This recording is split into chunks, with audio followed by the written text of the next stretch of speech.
예, 오늘 제목 하나님께 버림받은 고통, 예수님의 고통입니다. 그 영혼과 육신이 철저하게 버림받은 예수님의 고통입니다. 그래서 그 혜택으로 말미암는 하나님께 보호받는 고통, 하나님께 보호받는 고통이라는 것은 무엇입니까? 성경에 나오는 모든 신앙의 선배들의 순교와 그 후대에 이어지는 무수한 신앙 선배들과 우리입니다.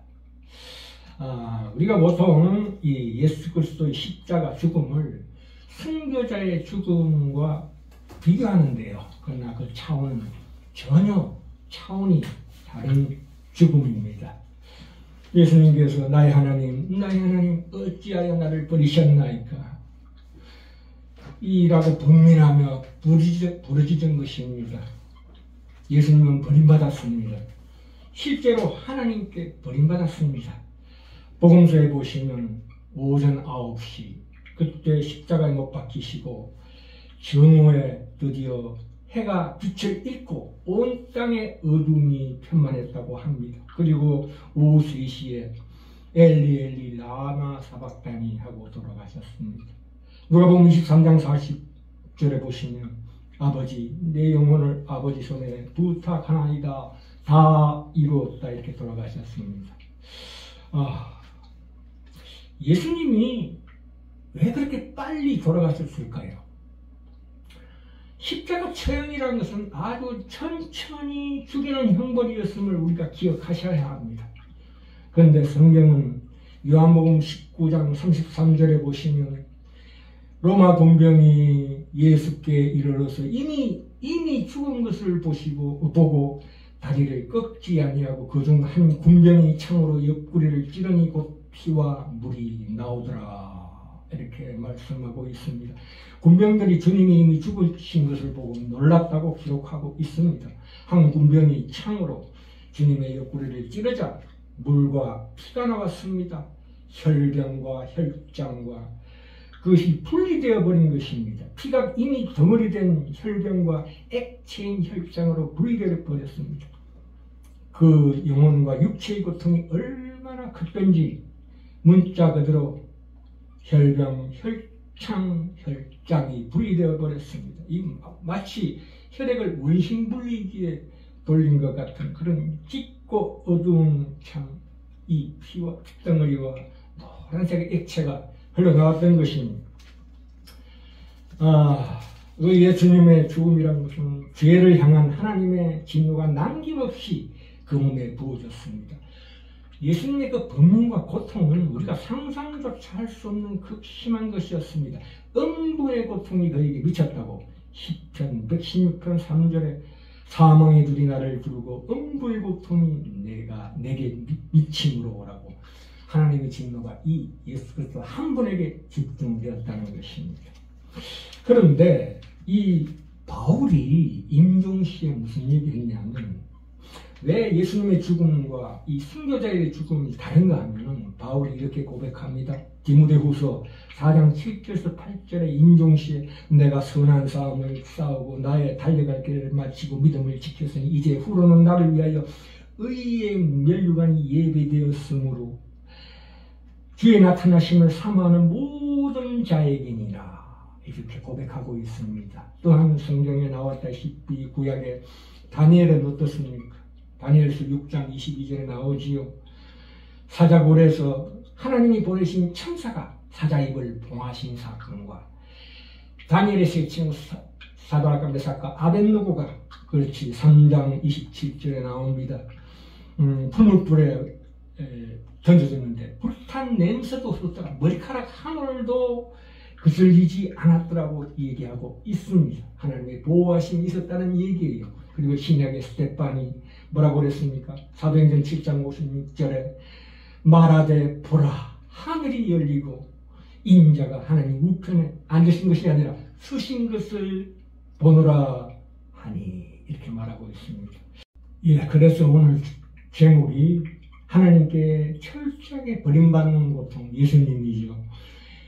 그 영혼과 육신이 철저하게 하나님으로부터 버림받음으로 말미암아 심판을 받으셨습니다.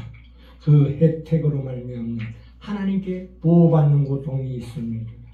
참으로 성경에 나오는 모든 신앙의 선배들의 순교와 그 뒤에 이어지는 모든 무수한 우리 신앙의 선배들과 우리의 축복을 얘기하고 있습니다. 예. 이 죽음이라는 것은 아까도 말씀드렸지만 축복인과 동시에 그건 너무나 큰 저주요 심판입니다. 사람의 가슴을 찢고 삶을 무너뜨리는 죽음, 그 죽음 앞에서 예수님께서 우신 이유가 바로 거기에 있습니다. 그래서 예수님께서 죽은 나사로를 보고 우셨다. 왜 우셨을까요? 죽음이 그 자리에 와 있는 것을 보고 우셨다는 것입니다. 이 자신이 하나님의 아버지의 벌을 받고 죽어야 이 문제가 해결된다. 그래서 우리는 그 이후로 모든 신앙의 선배들, 후손들, 그리고 우리는 이제 그 죽음이 축복으로 넘어가는 귀한 하나님의 놀라우신 은혜다. 이 얼마나 큰 차이입니까? 그래서 그 사도행전 보시면 우리 본문을 한번 확인해 봅시다. 사도행전 8장에 보시면 이 사실을 이 빌립이 에티오피아 고관에게, 환관 내시에게 이것을 깨닫느냐? 이렇게 묻는 대목이 나옵니다. 사도행전 8장 26절입니다. 주의 사자가 빌립더러 가사로 내려가는 길까지 가라 하니 성령의 인도하심으로 가니 일어나 가서 보니 이디오피아 여왕 간다게라는 건 황제라는 뜻입니다. 황제의 모든 국고를 맡은 큰 권세가 있는 내시 환관이 예배하러 예루살렘에 왔다가 돌아가는데 병거를 타고 선지자 이사야의 글을 읽더라 해놓고 그것이 특별히 이사야서 53장 7절 8절입니다. 저가 사지로 가는 양과 같이 끌렸고 틀 깎는 자가 앞에 어린 양의 잠잠함과 같이 그 입을 열지 아니하였도다. 그래서 빌립이 가서 이 읽는 것을 깨닫느뇨? 라고 묻고 이 사람에게 세례를 주고 이 사람이 구원을 받았다는 얘기입니다. 자, 이 예수님의 이 순환을 이 빌립이 이 에티오피아 내시에게 물었는 이때 이것이 바로 왜 저가 사지로 갈 때에 털강자같이 앞에 있는 어린 양의 잠잠함과 같이 그 입을 열지 않았다는, 그래서 예수님이 우셨습니다. 사실 그 우신다는 것은 요한복음 11장에 나옵니다. 친구 나사로의 죽음 앞에서 우신 이유이기도 합니다. 가볼까요? 이 에티오피아 내시가 구원받는 사건은 이사야서 56장 4절 5절의 말씀을 성취하고 있습니다. 여호와께 연합한 이방인이죠. 거기다 고자입니다. 고자도 나는 마른 나무라 말하지 말라 하는 말씀을 성취하신 것입니다. 사도행전 8장이 자, 사도행전 8장에 보시면 예수님께서 그 나사로의 죽음 앞에서 우신 이유가 나옵니다. 요한복음 11장 나옵니다. 예수께서 그의 우는 것과 또 함께 온 유대인들의 우는 것을 보시고 심령의 통분이 여기시고 이 비통이 여기신다는 개역개정 말인데 여기는 한글 성경입니다. 통분이 여기신다는 것은 무엇입니까? 슬픔과 분노가 합쳐진 단어입니다.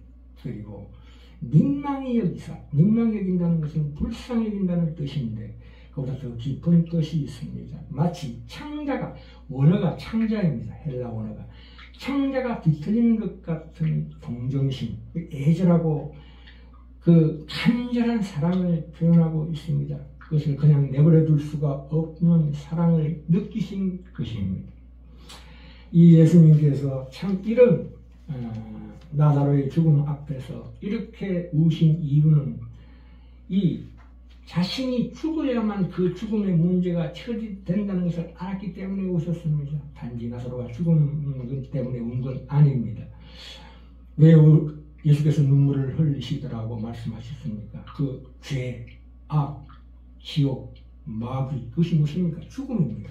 죽음이 크게 동전의 앞뒷면 같은 두 가지 국면이 있는데 첫째는 축복입니다. 왜요? 이제 하나님 나라에 들어가는 관문이니까. 두 번째는 뭡니까? 이것이 죽음이라는 것은 하나님을 거슬려 싸우는 것입니다. 이게 바로 죄요, 악이요, 마귀요, 지옥입니다. 하나님을 거슬려 싸우는 것입니다. 자신이 죽어야만 그 죽음의 문제가 처리된다는 것을 알았기 때문에 우셨다는 것입니다. 요한복음 12장에 가시면 그 말 똑같은 말씀 나오지요. 내가 민망히 여기노라. 내 마음이 민망하다. 주님은 왜 이리 번민하십니까? 왜 이리 신음하십니까? 바로 그것이 이사야서 52장에 나오지요. 이전에는 그 얼굴이 타인보다 상하였다고 나옵니다.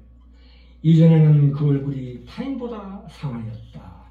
이사야서 52장 13절 여호와께서 가라사대 보라 내 종 예수 그리스도 내 종이 형통하리니 형통하리라는 것은 밑에 보시면 지혜롭게 행하는 것이 형통한 것입니다.